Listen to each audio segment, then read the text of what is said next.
जी हाँ दोस्तों, आज की इस वीडियो के माध्यम से हम बात करेंगे मध्य प्रदेश कॉलेज एडमिशन के BA, BCom, BSc, BA LLB, बीएचएससी, बीबीओसी, यूजी का कोई भी कोर्स हो, MA, MCom, MSc, LLB, LLM, MSW, MLIB, PG का कोई भी कोर्स अगर आप कर रहे हैं तो इसका जो सेकंड राउंड है वो कब से शुरू होने वाला है। मध्य प्रदेश में सेकंड काउंसलिंग कब से शुरू होगी, बीए, बीकॉम, बीएससी, बीएलएलबी, बीएचएससी, यूजी और पीजी के कोर्सेज की मैं आपको बताऊंगा। तो मैंने यहाँ पर नोटिफिकेशन डाउनलोड कर लिया है और 30 मई को हमारा नोटिफिकेशन आया था। और यहाँ पर अगर हम यूजी का देखें, सॉरी पीजी का देखें, और अगर हम यूजी का देखें, दोनों का जो टाइम टेबल है सेकंड राउंड का सेम टू सेम, ठीक है। यूजी का देखें हम सेकंड राउंड, ठीक है। और अगर हम यहाँ पर पीजी का सेकंड राउंड देखें, दोनों की जो तारीख है और दोनों का जो लिखा हुआ है वो सेम टू सेम है, ठीक है। तो हम एक समझेंगे और दोनों हम ऑटोमेटिक समझ जाएंगे, ठीक है। सबसे पहले हम बात करेंगे ऑनलाइन पंजीयन आवेदन। तो 13 जून से 18 जून तक चलेगा। यहाँ पर हम रजिस्ट्रेशन कर पाएंगे 13 जून से 18 जून तक, ठीक है। यहाँ पर हमारा फर्स्ट राउंड है 19 जून को समाप्त हो जाएगा और 13 जून को जिनको अलॉटमेंट लेटर आ गया है वो 19 जून तक अपना एडमिशन करवा सकता है। लेकिन यहाँ पर जो नए स्टूडेंट हैं उनके लिए यहाँ पर 13 जून से 18 जून तक स्टार्ट कर देगा रजिस्ट्रेशन होना। इसके बाद में डॉक्यूमेंट वेरिफिकेशन होगा 14 जून से 19 जून तक। यहाँ पर मैं आपको सारी चीजें समझाऊंगा, ठीक है। तो थोड़ा वीडियो लेंथी हो सकता है। देखिए, रजिस्ट्रेशन प्लस चॉइस फिलिंग का काम होगा 13 जून से 18 जून तक। रजिस्ट्रेशन किसे करना है? जो न्यू स्टूडेंट है, जिन्होंने पहले रजिस्ट्रेशन कर लिया उन्हें रजिस्ट्रेशन करने की आवश्यकता नहीं है। चॉइस फिलिंग किसे करना है? चॉइस फिलिंग एक तो न्यू स्टूडेंट को करना है जो पहली बार रजिस्ट्रेशन करेंगे, यानी कि पहली बार पार्टिसिपेट कर रहे हैं सेकेंड राउंड में, उनको रजिस्ट्रेशन सॉरी चॉइस फिलिंग करना है। इसके बाद में अगर हम बात करें चॉइस फिलिंग, उन छात्रों को भी करना है जिन छात्रों को फर्स्ट राउंड में कोई भी कॉलेज नहीं मिला, ठीक है। फर्स्ट राउंड में कोई भी कॉलेज नहीं मिला है, उन्हें चॉइस फिलिंग करना है। या तो आप चॉइस फिलिंग कर सकते हैं, और अगर चॉइस फिलिंग नहीं करना चाहते तो फर्स्ट राउंड की जो चॉइस फिलिंग है ना, उसी के आधार पर सेकंड राउंड में आपको सीट अलॉट कर दी जाएगी। तो आप पर डिपेंड करता है कि आप पुरानी वाली चॉइस फिलिंग से काम चलाना चाहते हैं या आप नए कॉलेज ऐड करना चाहते हैं, या जो आपने फर्स्ट राउंड में कॉलेज सिलेक्ट किए थे उनको हटाना चाहते हैं, वो आप पर डिपेंड करेगा, ठीक है। तो रजिस्ट्रेशन किसे करना है? रजिस्ट्रेशन केवल न्यू स्टूडेंट को करना है। चॉइस फिलिंग न्यू स्टूडेंट को भी करना है, और ओल्ड स्टूडेंट को किसे करना है मैं आपको बता चुका हूँ।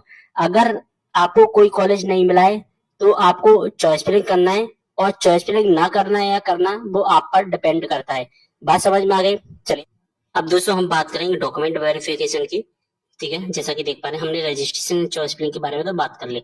14 जून से 19 जून तक हमारा डॉक्यूमेंट वेरिफिकेशन होगा।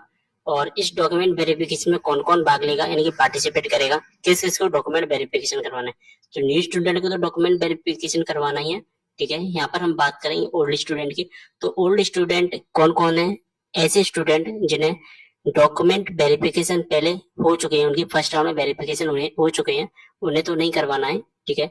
लेकिन ऐसे स्टूडेंट जिनके फर्स्ट राउंड में डॉक्यूमेंट वेरिफिकेशन हो चुके हैं, लेकिन अब उन्हें ऐसा लगता है कि हमने जो फॉर्म भरा था उसमें कुछ मिस्टेक है और उसे हम एडिट करवाना चाहते हैं, तो आप एडिट करवाएंगे, ठीक है। एडिट कहाँ से होगा? गवर्नमेंट कॉलेज के हेल्प सेंटर से आपका एडिट हो जाएगा, और एडिट होने के बाद में आपको फिर से वेरिफिकेशन करवाना होगा, जो कि आपका गवर्नमेंट कॉलेज के हेल्प सेंटर से आपका वेरिफिकेशन हो जाएगा। तो वेरिफिकेशन के बारे में आपको पता चल गया, ठीक है। अब हम यहाँ पर बात कर लेते हैं सीट आवंटन जारी करना, यानी कि हमारी सबसे पहले आएगी मेरिट लिस्ट। मेरिट या जिसे हम कहेंगे कट ऑफ लिस्ट, ठीक है।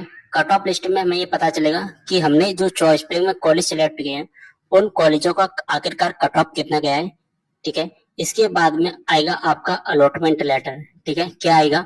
अलॉटमेंट लेटर, यानी कि एक ही दिन में ही दोनों चीजें आ जाएंगी। और अलॉटमेंट लेटर में आपको ये पता चलेगा कि आपको कौन सा कॉलेज अलॉट किया गया है, और इसी अलॉटमेंट वाली लिंक से आप अपनी फीस भर पाएंगे। तो ये इस काम कब होंगे? ये होगा काम आपका 24 जून को। और अगर आपको किसी कॉलेज में अलॉटमेंट मिल जाता है तो फिर आपको फीस भरनी होती है, जो कि फीस भरी जाएगी 25 जून से 30 जून तक। और ये फीस दोस्तों आपको तभी भरना है जब आपको पसंद का कॉलेज मिल जाता है, तभी यहाँ पर फीस भरना। अगर आपको पसंद का कॉलेज नहीं मिलता है तो फिर आपको फीस नहीं भरनी है, और अगर आपको दोस्तों एक बात ध्यान रखना, जो कि आप प्रेफरेंस देते हैं, first preference, second preference, third preference, fourth preference, first preference, यानी कि एक नंबर पर आपने कोई कॉलेज सिलेक्ट किया होगा, 4 नंबर पर, 3 नंबर, 5 नंबर पर, ठीक है। अगर आपको फर्स्ट नंबर का कॉलेज मिल गया, ठीक है, तो फिर आपको इस राउंड में एडमिशन लेना ही पड़ेगा जो कॉलेज अलॉट किया गया है। तो फर्स्ट नंबर पर आप कॉलेज जरा संभल के चॉइस करना। अगर आपको फर्स्ट वाला ही कॉलेज मिल जाता है तो फिर आपको उस कॉलेज में एडमिशन लेना ही पड़ता है। फिर आप ये सोचा कि हम सेकंड नंबर का या थर्ड नंबर का या फोर्थ नंबर का कॉलेज ले लें, तो आप नहीं ले पाएंगे, आपको फर्स्ट वाले में ही एडमिशन लेना पड़ेगा, ये रूल है। लेकिन अगर आपको 200 सेकंड नंबर का कॉलेज मिल जाता है या आपको 200 थर्ड नंबर का कॉलेज मिल जाता है, फोर्थ नंबर का कॉलेज मिल जाता है, तो फिर आप इस राउंड में आप स्किप कर सकते हैं कॉलेज को और अगले राउंड में ट्राई कर सकते हैं, ठीक है। लेकिन स्किप करने के लिए आपको सबसे पहले अपना अलॉटमेंट लेटर डाउनलोड करना पड़ेगा, ठीक है। अलॉटमेंट लेटर डाउनलोड क्यों करना है, आपको कंफर्मेशन देनी पड़ेगी कि आपको पहले तो अलॉटमेंट लेटर डाउनलोड करना है, इसके बाद में एक ऑप्शन वहां पर ऐड किया गया है कि सीट आवंटन को मैं छोड़ना चाहता हूँ, यानी कि जो मिला है कॉलेज उसको मैं छोड़ना चाहता हूँ, तो आप उसको पहले फॉर्म भरना पड़ेगा सीट आवंटन छोड़ने वाले का, ठीक है। मैं आपको रूल बुक भी बता दूंगा, तो आपको बात समझ में आ गई होगी।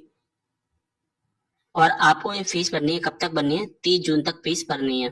तो जैसा कि देख पा रहे हैं, मैंने रूल बुक डाउनलोड कर लिया और यहाँ पर क्लियर मेंशन किया गया है कि आप चॉइस फिलिंग का फर्स्ट नंबर पर जो कॉलेज फिल करते हैं और वहाँ कॉलेज आपको मिल जाता है, ठीक है, तो आपको उस कॉलेज में एडमिशन लेना ही पड़ेगा।